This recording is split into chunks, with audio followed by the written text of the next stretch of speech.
Το πρωί της Παρασκευής, τα κανόνια του Λυκαδικού προαναγγέλουν το χαρμόσυνο γεγονός. Η πόλη γιορτάζει σημειοστολισμένη και τα πλήθη του κόσμου έχουν καταλάβει από νωρίς θέσεις για να παρακολουθήσουν την πομπή. Έχει ήδη σημάνει η στιγμή. Στα πρώτα αυτοκίνητα είναι ο πρίγκιπς Δον Χουάν Κάρλος και η πριγκίπισσα Σοφία. Η βασιλομήτωρ της Ρουμανίας με το δούκα του Εδιμβούργου Φίλιππο. Η βασιλής του Βελγίου και της Ταϊλάνδης και άλλοι. Τον βασιλέα συνοδεύει η μητέρα του και σε τούτη τη χαρούμενη περίσταση όλοι αισθάνονται την έλλειψη του αδυσμόνητου βασιλέα Παύλου, που θα ήταν τώρα κι αυτός ένας ευτυχισμένος πατέρας.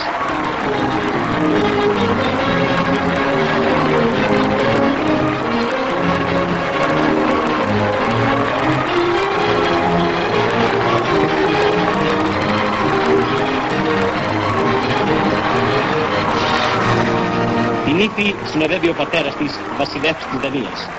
Η εύλογη συγκίνησή της δεν σκιάζει καθόλου τη λαμπρή ομορφιά της.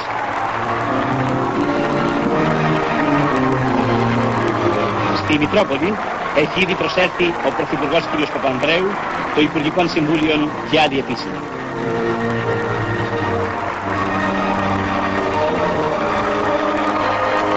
Ο βασιλεύς φτάνει στη Μητρόπολη, ανέρχεται προς την πύλη και εισέρχεται στο ναό όπου θα αναμένει την πριγκίπισσα.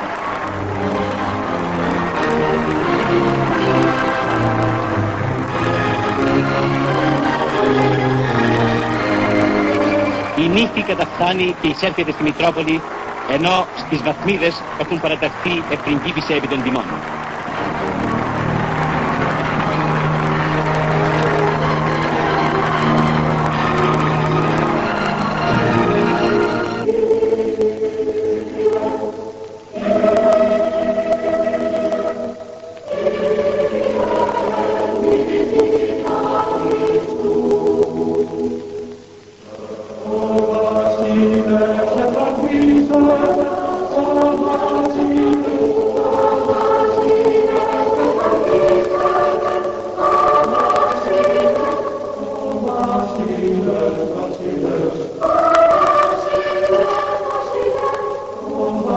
Με κατάνοιξη και επισημότητα, ο Αρχιεπίσκοπος Αθηνών και πάσης Ελλάδος χωροστατεί στην τέλεση του μυστηρίου, του οποίου παράνυμφος είναι η βασιλομήτωρ Φρυδερίκη.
Την τέλεση των γάμων του βασιλέως αναγγέλουν χαρμόσιμες καμπάνες και χαιρετιστήριοι κανονιοβολισμοί. Μόλις προβάλλει στην πύλη της Μητροπόλεως το βασιλικό ζεύγος, το πλήθος ξεσπά σε ουρανομίκης υποκραδιές.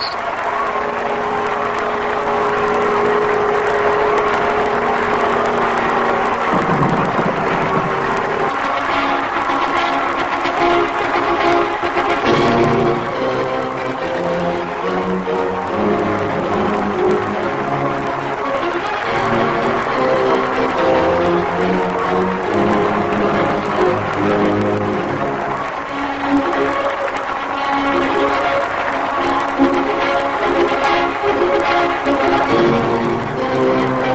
βασιλική άμαξα, συνοδευμένη από την τιμητική φρουρά, κινείται ανά τις λεωφόρους της πρωτεύουσης. Σύσσωμος ο λαός συνοδεύει τους βασιλείς με ευχές για μια ζωή ευτυχισμένη, για μια βασιλεία ειρηνική και λαμπρή, για την πρόοδο, την ευτυχία και την ευημερία της Ελλάδος και των Ελλήνων.